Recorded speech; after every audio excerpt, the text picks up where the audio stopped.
começo.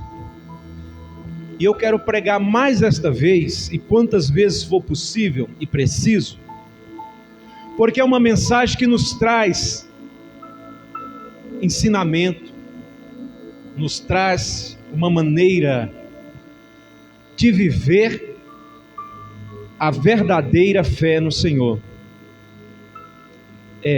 13, versículo 12 ao 14.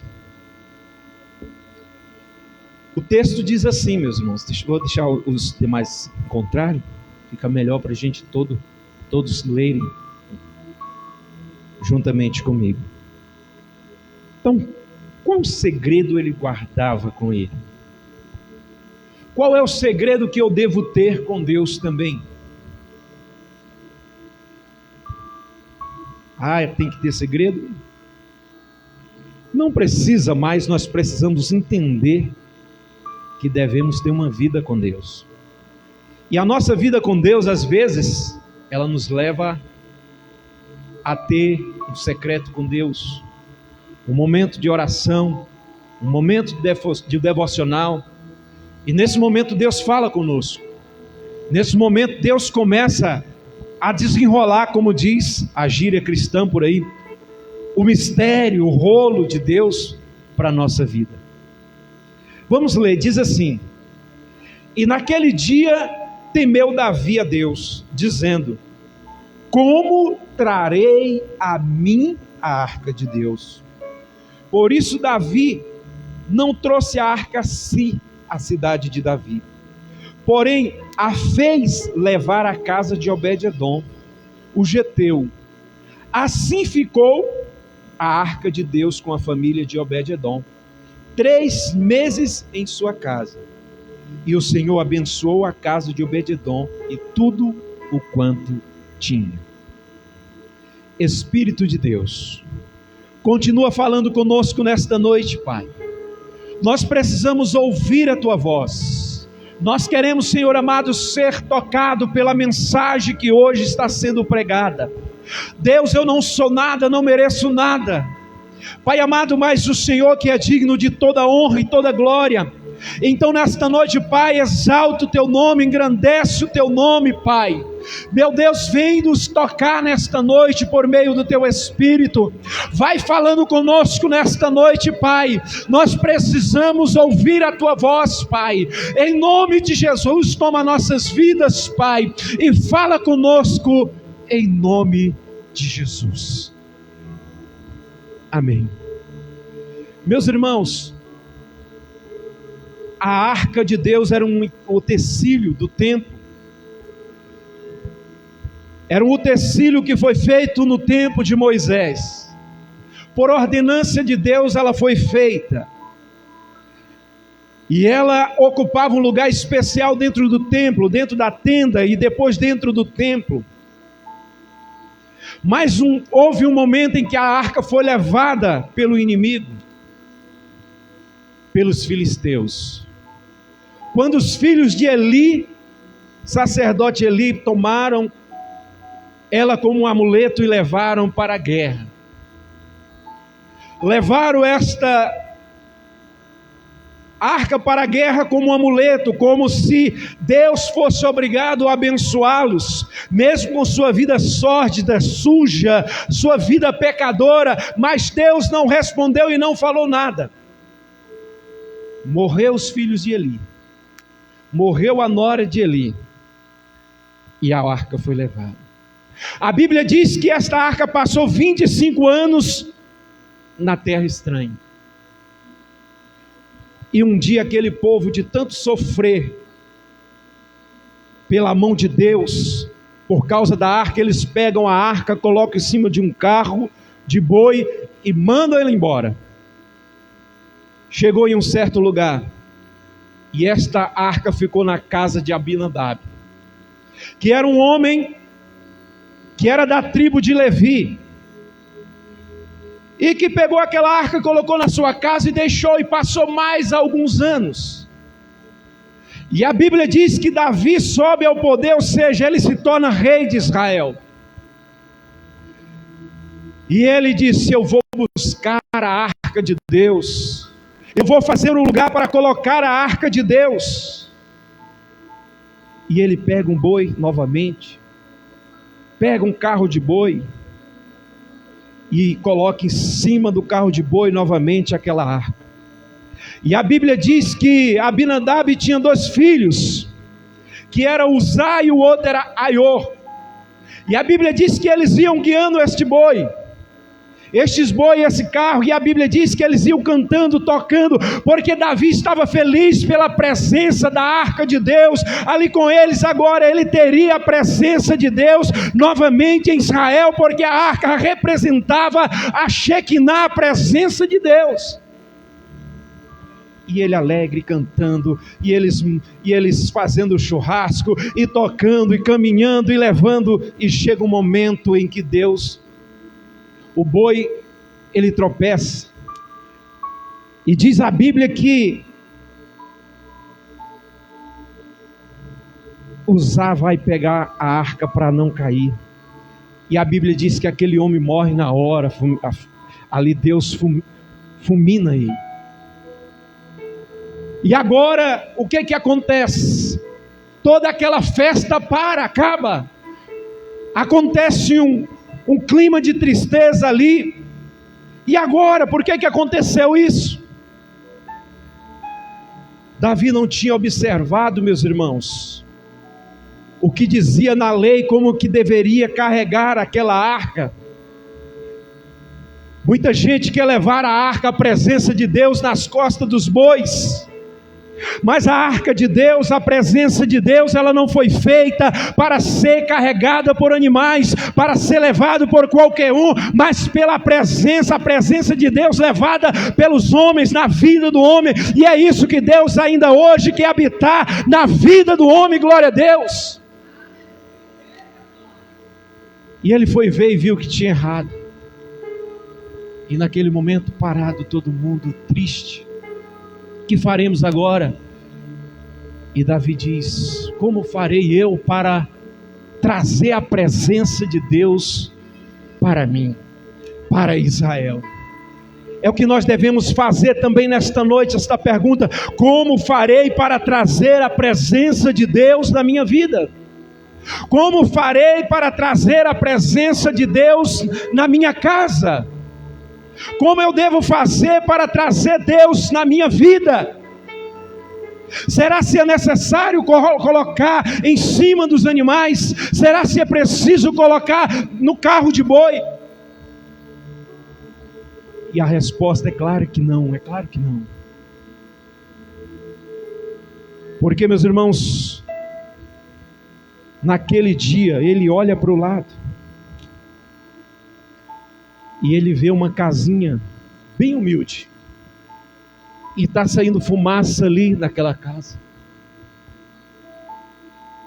E ele vai e bate na porta, e ali está uma mulher com um olhar desfigurado, uma mulher que está ali, e ela vai e grita o seu marido, e o nome dele era Obed-Edom. A palavra Obed quer dizer servo, escravo. Edom era o povo geteu, era um povo que era inimigo de Deus onde ele morava. E ele vai dizer: eu preciso deixar a arca na sua casa. Nós não podemos carregar esta arca. E ali naquele momento, se fosse eu ou você, nós íamos falar assim: não, eu não quero, porque um homem acabou de morrer por conta desta arca. Mas um homem que não era, pelo menos que se presume, o povo de Israel, mas era um homem que adorava a Deus. Era um homem que orava a Deus. E naquele dia ele disse: não tem problema, pode trazer. Sabe quanto tempo passou esta arca na casa de Obed-Edom? 3 meses apenas. O rei disse: olha, nós vamos deixar, mas nós voltaremos para buscá-la. E naquele dia Obed-Edom, ele ficou alegre, porque a arca do Senhor ficou na sua casa. Ele não ficou triste, porque para a presença, a palavra hebraica é Shekinah. mas para a glória de Deus é cavode. Mas a presença de Deus estava na casa de Obed-edom, e todo dia ele demorava a dormir e acordava cedo e orar a Deus, olhando para aquela presença, e estava ali sempre buscando a presença, desfrutando daquela presença maravilhosa, aleluia. O que não aconteceu na casa de Abinadab, é o que parece que não aconteceu, porque passou alguns anos ali e nada de sobrenatural aconteceu ali. A diferença de uma atitude. Qual tem sido a sua atitude com a presença de Deus? Temos começado a fazer as células nas casas. É o momento de atrairmos a presença de Deus para nossas vidas. Atrair a presença de Deus para nossas casas. Alguém pode dizer: você é doido, está fazendo isso? Isso não dá certo, isso não é para você. Mas você sabe quem que você está buscando. Você sabe a presença de quem você quer na sua casa. Foi o que Obed-edom fez. Ele diz: não tem problema, deixa aqui. Esse homem, ele, mesmo diante de uma catástrofe ocorrida no meio do caminho, ele não se amedronta, meus irmãos. Ele não se amedronta de ter a presença de Deus na sua casa. Então, Davi, ele parte, ele vai embora, ele vai e passa 3 meses. Só que durante esses 3 meses, meus irmãos, que esta arca passa na casa de Obed-edom, algo extraordinário acontece. A sua esposa era estéril, ele não tinha filho. Ele não tinha filho, porque naquele tempo a mulher que não dava filho era uma mulher que não tinha a bênção. Se a mulher não tinha a bênção, imagine o homem. Porque quando ele envelhecesse, quem cuidaria dele? Quem o defenderia? Mas naquele momento, a coisa começa a mudar. A coisa começa a mudar porque algo sobrenatural começa a acontecer ali. Porque a Shekinah na casa de Obed-edom começa a se manifestar. Ela começa a fazer a diferença. Eu creio, meus irmãos, que nós começamos os cultos nos lares, e eu creio que em breve as coisas mudarão na sua vida. Algo novo acontecerá, gerará vida na sua casa, gerará bênção na sua casa, gerará o fruto do buscar a Deus, aleluia. Porque a presença de Deus está ali. Obed-edom foi um homem que recebeu, você também recebeu na sua casa a presença, não do pastor Magno apenas, não da pastora Inúvia, mas da presença de Deus, aleluia. Você não abriu apenas a porta, mas o coração também, e Deus sabe disso. Nós estamos caminhando para um grande resultado. Penso que Obed-edom, quando ele se levantava, se é que ele conseguia dormir, ele ficava se aproximando da arca e ficava olhando para aquela arca ali, porque havia uma grande reverência pela presença do Senhor na casa de Obed-edom, algo que talvez não aconteceu na casa de Abinadab. Talvez na casa de Abinadab não teve isso. Quem sabe que a morte de Uzá não foi por isso. Deus conhecia aquele homem, porque não tinha respeito pela presença de Deus. Mas na casa de Obed-edom, Deus encontra um lugar. Mas o relato é que Deus abençoou tudo quanto ele havia em sua casa. Casa de Obed-edom. Não é difícil de imaginar que eles estavam deficiente nas áreas sentimental, física e espiritual. Então, vendo Deus que havia uma reverência pela presença, ele começa a agir na casa do escravo edomita, que era natural de Gate. E assim aconteceu durante 3 meses. Primeiramente, foi na vida sentimental que Deus agiu, porque eles não tinham filho. Eles não tinham filho. O primeiro mês é lindo, foi lindo, pois Deus conserta a vida de Obed-edom e sua esposa. A presença de Deus deve estar nas estruturas. E a vida amorosa, sentimental e sexual daquele casal é abalada pela presença de Deus. Antes, tudo que ele sentia pela sua esposa era desprezo, pena, indiferença. Agora ele sente um amor extremo e começa a renascer entre os dois, e tudo se torna amor, desejo, afeto, carinho e respeito. Agora a coisa muda na sua vida, no seu lar. Deus começa a agir, meus irmãos, nos pilares da sua vida. Você consegue imaginar a alegria de Obed-edom voltar para casa do trabalho? E mesmo a roça não dando nada no início, e os seus animais também inférteis, nada produzindo, Obed-edom sorria, pois algo voltou a brotar no seu coração, e isso ele sabia que devia ser a poderosa presença de Deus.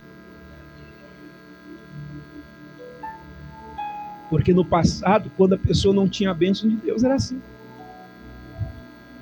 Os animais não tinham filho, as coisas não andavam, mas agora ele começa a sentir algo diferente. Agora sua esposa começa a lhe gerar filhos, e este nós veremos mais adiante. Ela lhe dá aquilo que todo pai queria, né, Fabiano? Filhos para a sua posteridade. Agora ela já não seria mais humilhada por esta deficiência. Ana, nós lembramos que Ana sofreu muito nas mãos de Penina, porque ela não tinha filho, e Penina tinha muitos filhos. E Penina dizia, eu tenho filho, você não tem. O tempo todo desse jeito, fazendo chacota da cara de Ana, porque ela não tinha filho. Imagine essa mulher de Obed-edom, muitos anos de casado e nada de filhos. Porque eles esperavam, quem sabe, quando casaram, eles pensavam, nós vamos ter tantos filhos, nós vamos fazer isso, vamos fazer aquilo, e nada aconteceu. Mas agora começa a mudar. Obed-edom começa a reverenciar mais ainda a presença do Senhor em sua casa. Então passamos para o segundo mês, o segundo terço do tempo que ela ficou na sua casa.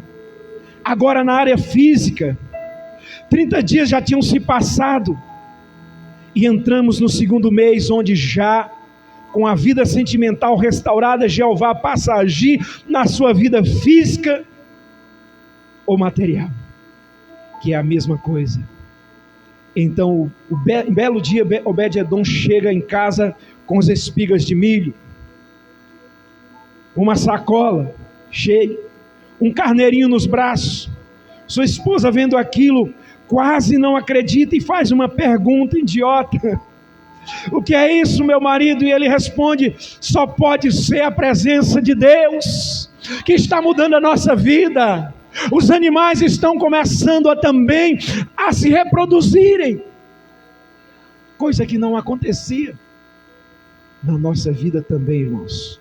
Quando nós nos aproximamos de Deus, Deus também faz acontecer na nossa vida coisas que o homem não pode fazer, que a ciência não pode fazer, mas Deus pode. Nesta noite Ele está dizendo: basta se aproximar da presença de Deus, basta chamar a presença de Deus, trazer a arca de Deus para a sua vida, e a sua vida vai mudar. Glória a Deus. Obed-edom e sua esposa já havia percebido que a presença de Deus, que estava em sua casa, realizava maravilhas, e os seus animais começaram a reproduzirem, e a sua terra começou a germinar, e ele começou a ficar próspero. Deus estava dando para o escravo edomita, natural de Gade, uma riqueza que ele ainda não havia provado. Porque o que você conquista está sujeito a acabar, mas o que Deus lhe dá, ninguém pode acabar. O que Deus nos dá, isso ninguém pode tirar de nós. Os dons de Deus, eles são eternos. Ele não tira aquilo que Ele dá.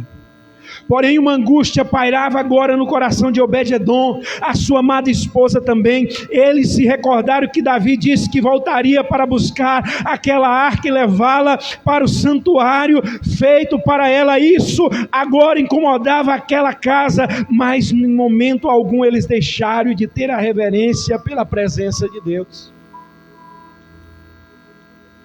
Eles sabiam que ela ia embora. Eles sabiam que ela seria tirada. E isso incomodava, mas nem por isso eles pararam de buscar, de estar na presença de Deus. Na sua vida tem que ser assim, na minha vida. Mesmo que os problemas venham, meus irmãos, as dificuldades venham, mas nós não podemos deixar de buscar a presença. Mesmo que tudo esteja se acabando ao nosso redor, mas a presença de Deus, ela tem que ser constante em nossa vida. Aí chega o terceiro mês agora, a área espiritual também está sendo restaurada. Aquele que era desprezado agora é destacado, aquele que era o menor agora está entre os maiores, o que era escravo foi abençoado, o que era pobre agora ficou rico. E no terceiro mês um amor extraordinário invadiu o coração de Obed-edom e sua esposa, pois eles não mais conseguiam sair de perto da arca do Senhor. E nesse momento Deus começa a mudar a vida espiritual daquele casal. Eles não conseguiam ficar sem a presença de Deus. É assim, irmão, quando a gente busca, a gente ora cada vez mais, a vontade é de estar na presença de Deus. A vontade é de estar orando, é de estar cantando, de estar louvando, de estar adorando, de estar buscando a Deus, dizendo: Senhor, eu te amo, Senhor, eu te adoro, Senhor, eu preciso de Ti, eu quero a Tua presença. Vai dizer como disse Moisés: sem a Tua presença não me faça subir daqui. Meu Deus, aleluias. Recambalabachai. Então eles queriam a presença de Deus com ele. Hoje as pessoas vão aos chamados cultos e ficam olhando o relógio, desejando ir embora. Não há mais amor pela presença de Deus. E o pior, saem dos cultos e nem se lembram mais o que foi falado ali dentro. E ainda pedimos para que Deus derrame a sua Shekinah. Se nós queremos a presença de Deus, temos que ser intensos em tudo que fazemos. Na oração, no cultuar. E eu falei outro dia aqui, que às vezes a gente vem para assistir o culto, e na realidade é o contrário, nós viemos para cultuar o Senhor, porque o culto é para o Senhor. Então nós cultuamos o Senhor. Se alguém cantou ruim, se alguém tocou ruim, se alguém falou mal, não sabe falar direito, isso não é problema meu. Ele está fazendo, é para Deus, é para o Senhor, e nós devemos nos alegrar e cultuar junto ao Senhor, porque o culto não é para nós. É igual o rapaz que chegou para o pastor e disse: pastor, esse culto eu não gostei desse culto. Ele disse: então, meu amigo, você está equivocado, você está enganado. Esse culto não foi para você, esse culto foi para o Senhor. Então devemos entender que devemos ser intensos naquilo que fazemos. Com certeza foi o melhor dos 3 meses, pois o amor era real, intenso, mas por um outro lado, também foi o pior dos 3 meses, pois algo já falava ao coração de Obed-edom, que estava chegando a hora de ser levada à arca. Ele sabia que ela seria levada. Oh, aleluias.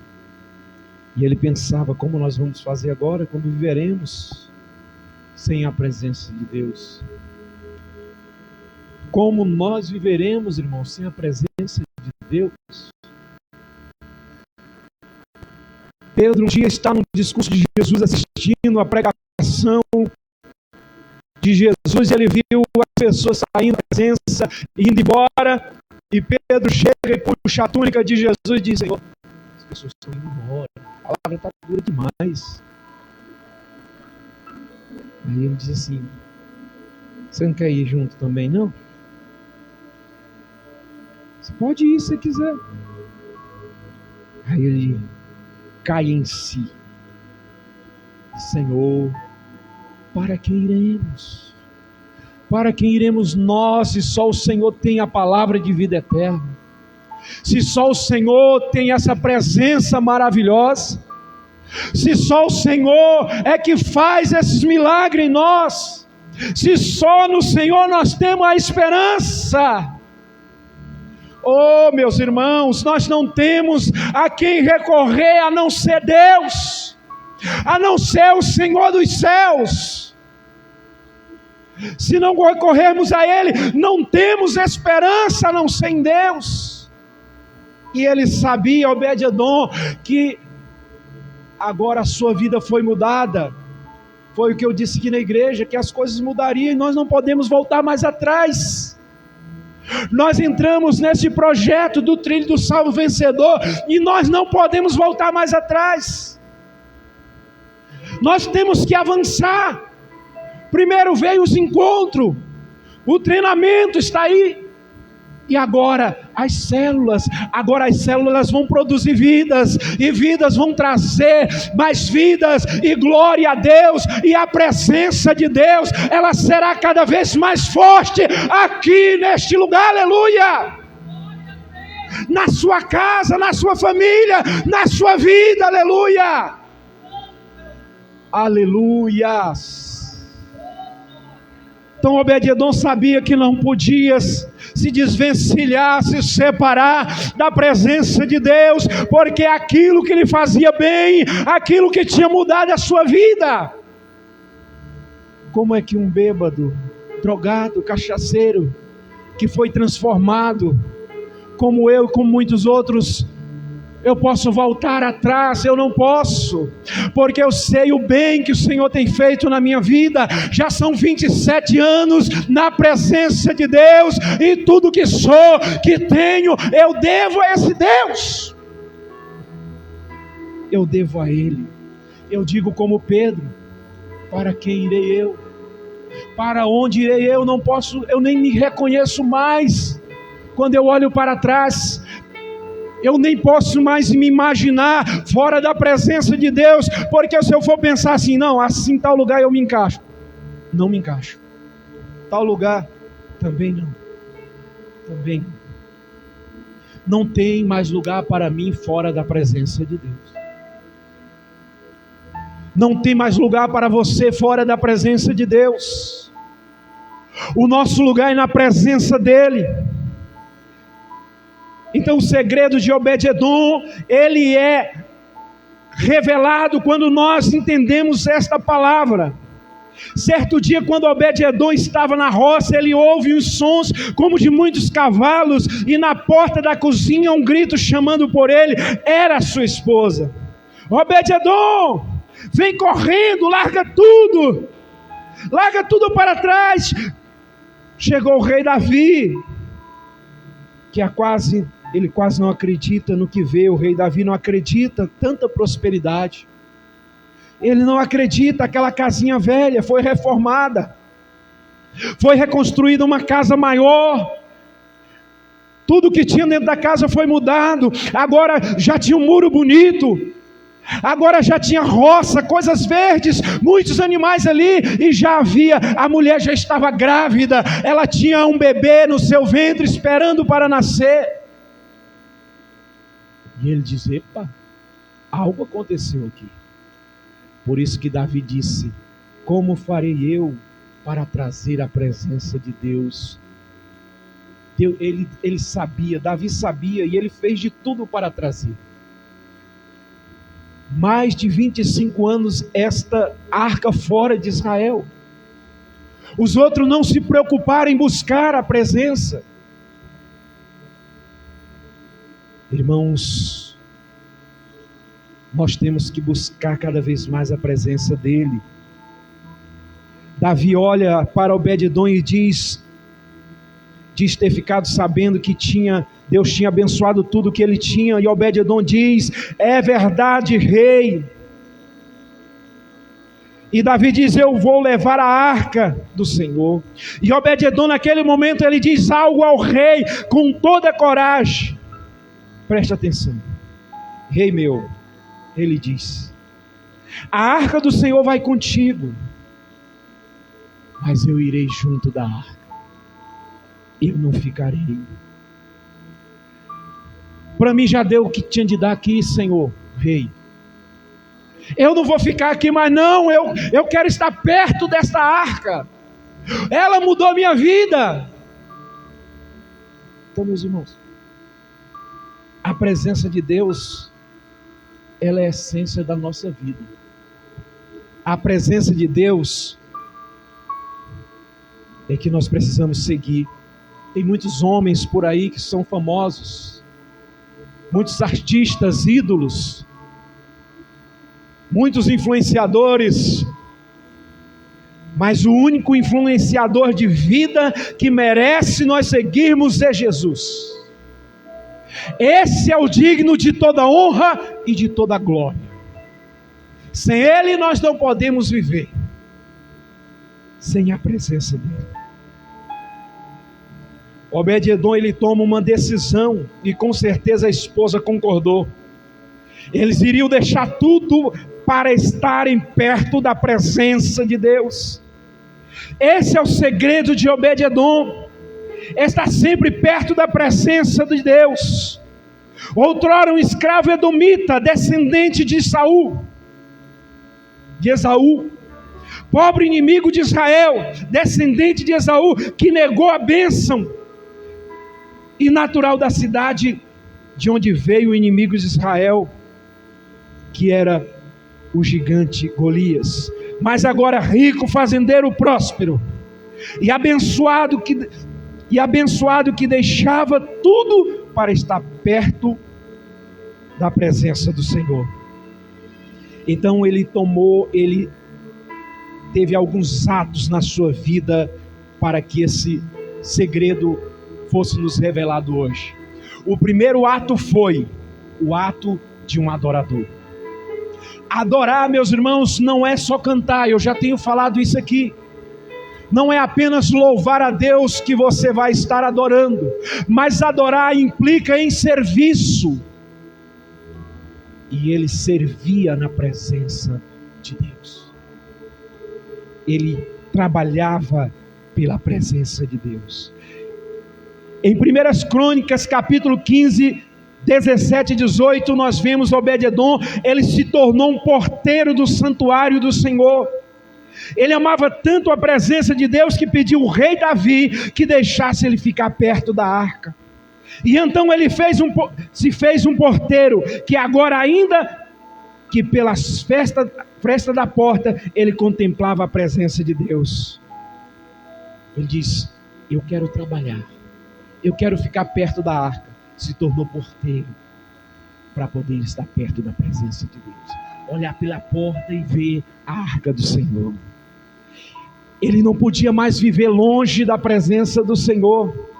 Como diz o hino, eu não posso ficar diante da tua glória ou distante da tua glória. Hoje muitos querem tomar lugares de honra, querem subir aos púlpitos, pisando em seus irmãos, ao invés de começarem pelo começo, servindo a Deus.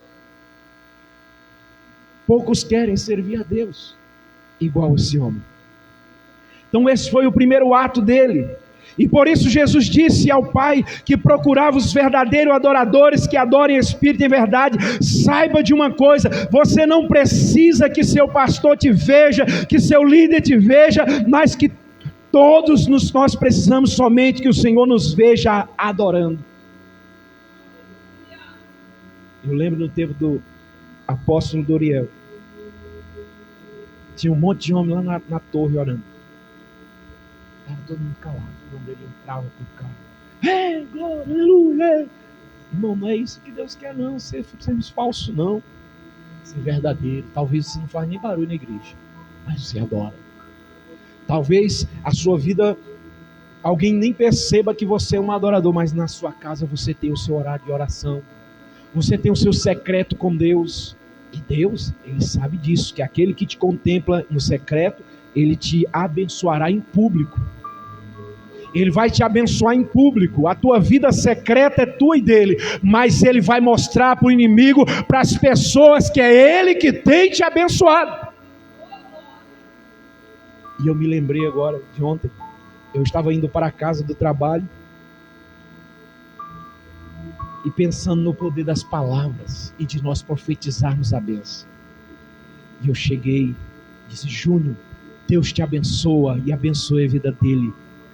E disse para ela: eu abençoo e profetizo que hoje até o final do dia, algo maravilhoso, você receberá uma resposta de Deus agradável. Quando foi de noite, ela me contou que recebeu uma mensagem e 2 ofertas naquele dia.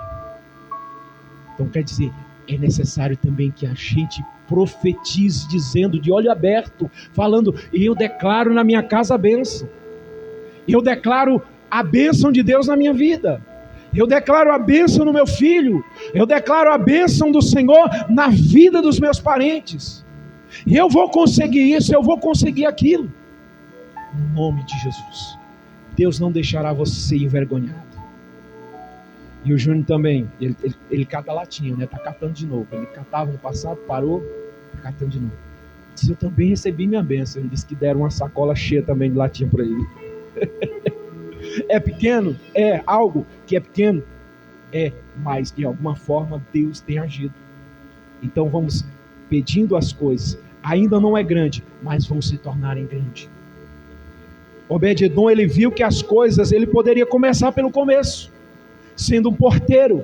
Tem gente que na igreja, quando você diz: irmão, vai para a porta. Ah não, eu não sou porteiro não dou conta disso não. Irmão, põe uma água aqui. Ah não dou conta não. Irmão, faz uma oração. Ah não, eu não dou conta. Não, vou começar pelo começo. Achei interessante. O irmão Moisés deu a oportunidade pro Fabiano. Eu pensei que ele não vinha, né? E ele veio. Glória a Deus, é isso aí. Então a gente começa pelo começo, né? E isso Jesus disse, né? Então o terceiro ato de um adorador é, agora em Crônica 15:24, mais uma vez Obed-edom é visto, e que agora não é um porteiro mais, mas ele é um músico que tocava diante da arca do Senhor, mas agora ele é um guardião da arca do Senhor. Ele está todo o tempo perto daquilo que mudou a sua vida de vez, a presença do Senhor. Agora ele não é mais um porteiro, não é um tocador, porque ele se tornou um tocador. Ele é um guardião daqueles que ficavam mais próximos. Cada vez mais ele vai se aproximando da presença. Cada vez mais ele busca, porque a marca de um adorador é isso, é ele se aproximar e não distanciar. Porque as pessoas têm uma mania de chegar, vai, daqui a pouco ele volta. É uma luta de cabo de guerra, vai lá, vem cá, vai lá, vem cá. Mas o verdadeiro adorador, ele busca a presença do Senhor. Muitos te discriminam por ter vindo de uma terra pobre, ou porque seu sobrenome não é conhecido, mas isso não importa se chamar você de Obed-edom. Era agora um orgulho para chamar ele de Obed-edom. Se você mesmo, mas seja um adorador, seja você mesmo, seja um adorador, pois no momento certo o Senhor exaltará e te colocará no lugar de destaque. Ele vai destacar onde você trabalha, onde você estuda, onde você mora. Você vai ser destacado. Ah, pastor, é o senhor que está afirmando isso? Não, a palavra de Deus. Ela afirma isso, que nós seremos abençoados. Só não precisamos ter medo. Agora o quarto ato dele, 1 Crônicas, capítulo 16, 4-5, que agora se coloca alguns ministros para adorar e louvar, e todos adorarem. Entre os ministros aparece Obed-edom, que deixou de ser um guardião da arca e passou a ser um ministro de adoração, liderado por Asaf, aquele que escreveu os salmos. Que Asaf escreveu alguns salmos também. Veja a persistência de um adorador que realmente ama Deus e se importa com isso. E talvez você mude a sua vida e procure abraçar o segredo que mudou a vida de Obed-edom. Ele está lá dentro, agora ele é líder, agora ele começa a adorar ali. E o quinto ato, meus irmãos, qual é? 1 Crônicas 16, 37 a 38. Agora o incansável adorador que era liderado por Asaf, ele deixa de ser somente um ministro de adoração e passa a ser um líder de 68 pessoas. Quer dizer, ele passou a liderar 68 pessoas na adoração dentro do templo. O turno, ou seja, um turno todinho era comandado por ele. Porque tinha os turnos, 12 horas, 24 horas, e dentro daqueles 24 horas, ele que comandava a adoração, a queima de sacrifícios ali para o Senhor, era ele que comandava. Aí você pensa assim, eu sou pequeno, ninguém me vê. Eu estava vendo esses 2 dias, foi ontem, a Record estava ligada lá enquanto eu estava cortando cabelo, e eles estavam mostrando que aquela dupla Zé Neto e Cristiano, parece que é isso, surgiu um rapaz cantando num vídeo na rede social. Ele dormia na rua, não tinha nada, não tinha mãe, não tem pai, morou no orfanato, e ele simplesmente porque cantou uma música e foi para a rede social, eles foram atrás dele, deram banho, cortou cabelo, deu roupa, deu músicas para ele gravar, o estúdio para ele gravar, o videoclipe. Já está fazendo sucesso. Então imagine, se o homem que é o homem, que tem um coração ruim, ele faz isso. Aí eu lembro de Obed-edom, era apenas um camponês, apenas um homem que morava na beira da estrada. Todo mundo passava ali, só encostava para pedir um copo d'água. Talvez nem encostava com medo deles ter uma doença contagiosa. E agora o homem se torna um líder de 68 pessoas, onde? No lugar mais importante do país, na capital, que no tempo era a capital. Lá em Jerusalém, no templo de Jerusalém. Ele estava servindo a Deus ali. Estava servindo a Deus e era líder de 68 pessoas. Aquele por quem não se dava nada, agora é um grande na presença do Senhor. Mas como eu agora conheço Obed-edom, sei que ele não pararia aqui, pois um verdadeiro adorador, ele é incansável. E ainda que você seja um Obed-edom, onde você está, levante e busque a presença de Deus. Deus não se esqueceu de você.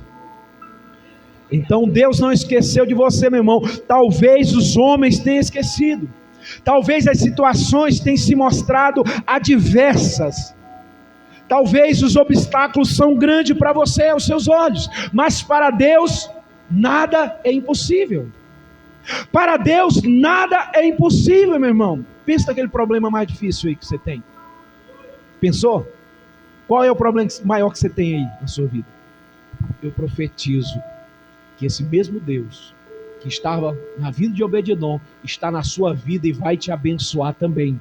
Esse problema não é nada diante do meu Deus, diante do Deus que abençoou Obed-edom, diante do seu Deus. Receba, porque Deus, ele pode fazer do nada tudo, do tudo nada.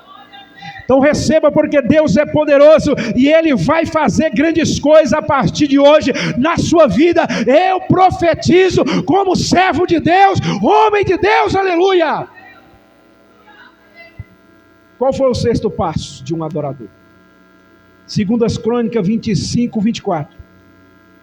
A confiança de um adorador não tem preço, pois vemos que Obed-edom se tornou um tesoureiro do ouro e da prata que pertencia ao santuário.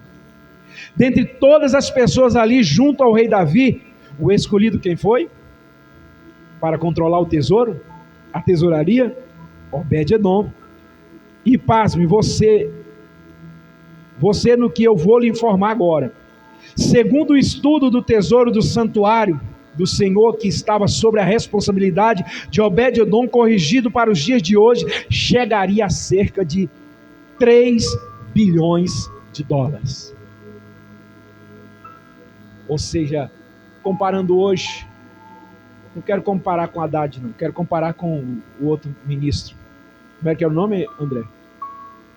Do outro ministro da Economia, do governo passado. Você não lembra também? Paulo Guedes. Era um Paulo Guedes. Hã? Passou. Está aprovado. Então, quer dizer, ele era um Paulo Guedes naquele país. Por quê? Porque ele sempre quis estar na presença de Deus. Porque ele sempre quis fazer as coisas certas. Por isso que a Bíblia diz que ele pega o coitado no monturo e coloca para sentar com seus príncipes. O Salmo diz isso. O Salmo diz isso, que ele pega o cara que está lá sujo, fedorento, igual aquele rapaz que eu falei, que estava nas ruas, dormindo nas ruas, que as pessoas passavam por ele e não davam nem atenção, mas que aqueles outros foram lá e levantaram ele. Deus faz assim também, faz melhor, ainda diz que você é príncipe. Então esse é o Deus que nós servimos. 3 bilhões de dólares seria o dinheiro, ou seja, as riquezas que ele administrava. Os filhos de Obed-edom, agora vêm os filhos. Um homem e a mulher que eram estéreis, não tinham. Até conhecer a presença de Deus de fato, eles não tinham filhos. Ela era estéril. Ela não dava filhos. Mas naquele momento em diante, Deus toca no útero dela, toca nas trompas dela, e a partir daquele momento ela passa a ter filhos, e eles tiveram 6 filhos, e netos não tem conta, porque eu fiz a conta aqui só dos filhos. Eu disse no começo que o mesmo na penumbra da solidão daquela estrada, nos dias frios, ao lado de uma esposa fria, vivendo a pobreza da miséria, ele clamava ao Deus do céu e da terra. E isso ele mostra no seu fruto, pois veja que foram filhos depois que a presença de Deus entrou na sua casa. Primeiro foi o Semaías, depois Josadabe, depois Joá, depois Natanael, Amiel e Isacar. Semaías, o significado do seu nome quer dizer ouvido por Deus. Josadabe, o significado é Jeová que me deu. Joá, Jeová é meu irmão. Natanael, o significado, meu amigo é Deus. Amiel, existe uma recompensa. Isacar, portador do salário. Aí eu posso dizer, ouvido por Deus, que é meu irmão, ou pessoa próxima. Foi Jeová que me deu, que é meu amigo. Existe um salário, que é a recompensa. Então Deus, ele traz recompensa na vida daqueles que acreditam. Deus traz bênção na vida daqueles que acreditam. E ele pode louvar a Deus não só com a sua vida, mas até com o nome dos seus filhos, ele louva a Deus. Então eu quero que, com esta mensagem, meus irmãos, nós venhamos saber que não importa para Deus o tamanho da sua empresa, ou quantos diplomas você tem na parede da sua casa, ou muito menos o tamanho da sua conta bancária, mas o que importa para Deus é um coração sedento da sua presença. O que importa é a presença de Deus na sua vida, o quanto de vontade que você tem de buscar ao Senhor. No começo, Obed-edom não era ninguém, estava esquecido, mas aos olhos de Deus, que percorre toda a terra, estava sobre ele e sua esposa. Talvez para os homens você tenha sido esquecido, você também que nos assiste talvez tenha sido esquecido, mas para Deus que olha toda a terra, todo o globo, você não foi esquecido. Talvez esteja demorando na sua ótica, mas Deus está só preparando na sua bênção. Deus está só caprichando, porque a sua bênção virá. E eu não estou dizendo isso aqui, meus irmãos, apenas trazendo uma palavra que vai lhe levantar, lhe animar agora e depois deixar você triste, não. É palavra verdadeira que você vê na vida de um homem. Quanta mudança aconteceu. Uma vida que aqui, nesse que vocês estão vendo, também que não tinha dignidade de subir num altar desse, de estar no meio das pessoas, mas que Deus mudou a minha vida. Por quê? Porque eu acreditei, busquei, quis sempre estar perto de Deus, sempre perto da sua presença, sempre indo às reuniões, aos cultos, às escolas bíblicas, nas conferências, nas orações. E olha, meus irmãos, que no meu tempo, no começo meu da pastora, e no tempo de alguns aqui também, eu acredito que era assim. Oração, tinha oração na igreja, e era muita oração. E além disso, eu dormia na igreja. À noite, antes de dormir, a gente orava um período grande, os jovens. Na hora de acordar, na madrugada, o pastor, ele vinha para orar, nas 5 horas da manhã, a gente acordava e orava junto com ele. Em jejum, toda semana a gente estava jejuando, buscando a Deus, porque tínhamos sede da presença de Deus. E eu converso com minha esposa de vez em quando. Antigamente, os jovens vinham para a igreja, as pessoas vinham para a igreja, tinha aquela vontade de fazer a obra de Deus, de se envolver com a obra de Deus. Hoje a coisa mudou muito, mas que Deus nos ensine hoje, assim como na vida de Obed-edom, que nós possamos ter esse amor, esse desejo, essa vontade de continuar buscando a Deus, de estar mais próximo de Deus. Depois, se você tiver, você busca os detalhes da vida de Tarcísio, aquele governador de São Paulo. Ele é um homem também que ele desde jovem é cristão também. Ele tem dedicado a sua vida a Deus. Se Deus permitir, e ele quiser, e os homens também deixarem, ele pode ser um próximo presidente da nação. Mas onde ele já chegou é muita coisa. Porque era uma pessoa simples, mas uma pessoa que sempre buscou a Deus. Esse ano muitos não quiseram estar com os cristãos lá na Marcha para Jesus, mas ele estava lá. Falou de Jesus. Porque um homem que sempre buscou também a presença de Deus. No começo, Obed-edom não era ninguém, estava esquecido, mas aos olhos de Deus, ninguém é esquecido. Obed-edom merece elogio por ter sido um tão grande adorador. Mas saiba de uma coisa, eu e você também podemos ser como Obed-edom. Basta desejarmos a Shekinah do Senhor em nossas casas. O segredo é esse, desejar buscar a presença do Senhor. E esses dias nós estamos buscando na igreja e nas casas. Eu falei o domingo passado, do último domingo que preguei, que a igreja ela tem que ser uma igreja de 2 asas. Ela tem as reuniões aqui na igreja, mas tem que ter nos lares, fora da igreja também, porque é onde equilibra o voo da igreja. A igreja de 2 asas. Tem um livro com esse nome até, muito importante, onde ele discorre a respeito desse assunto. Temos as reuniões aqui, mas temos os lares. E vamos estar buscando a Deus, buscando a presença do Senhor, assim como Obed-edom buscou e chegou tão próximo de Deus e foi tão útil naquela nação, para aquele povo e para o próprio Deus e para o rei, porque ele sempre se propôs a estar na presença de Deus. Deu para entender agora quem era Obed-edom? Quem era esse homem? Então fique sobre os seus pés. Fique sobre os seus pés, feche seus olhos. Eu não sei o que Deus falou com você por meio desta mensagem, mas essa mensagem Deus sempre tem falado comigo por meio dela. Então, segundo o que ele falou, ore a Deus falando com ele nesta noite. Senhor Deus e Pai, Deus amado, nesta noite nós queremos te louvar. Nós engrandecemos o teu nome, Senhor, porque o Senhor é digno de honra e de glória.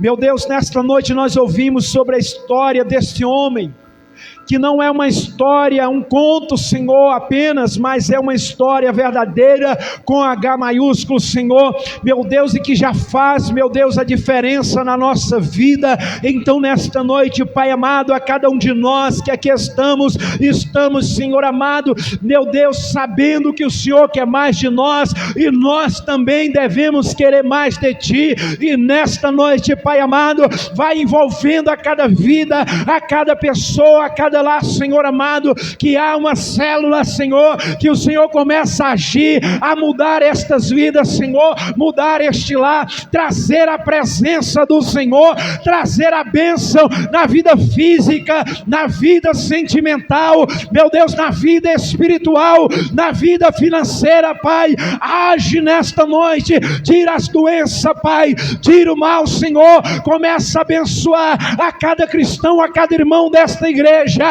a cada um dos que estão aqui, aqueles que não puderam vir, Senhor, mas aqueles que virão também, Senhor amado, meu Deus, em nome de Jesus, nós repreendemos agora toda força contrária, toda obra de Satanás que tem impedido estas vidas, tem impedido estas pessoas de avançar, Senhor. Então nesta noite, Pai, para que iremos se não é para o Senhor? Porque só o Senhor tem a palavra de vida eterna. Então nesta noite, Senhor, toma nossas vidas e abençoa, é o que nós te pedimos, Deus. Age, Pai, visita estas pessoas que nos assistem agora também, em nome de Jesus, Pai, e abençoa cada um para a tua glória, é o que nós te pedimos, Deus, em nome de Jesus. Que Deus abençoe, meus irmãos. Podem sentar.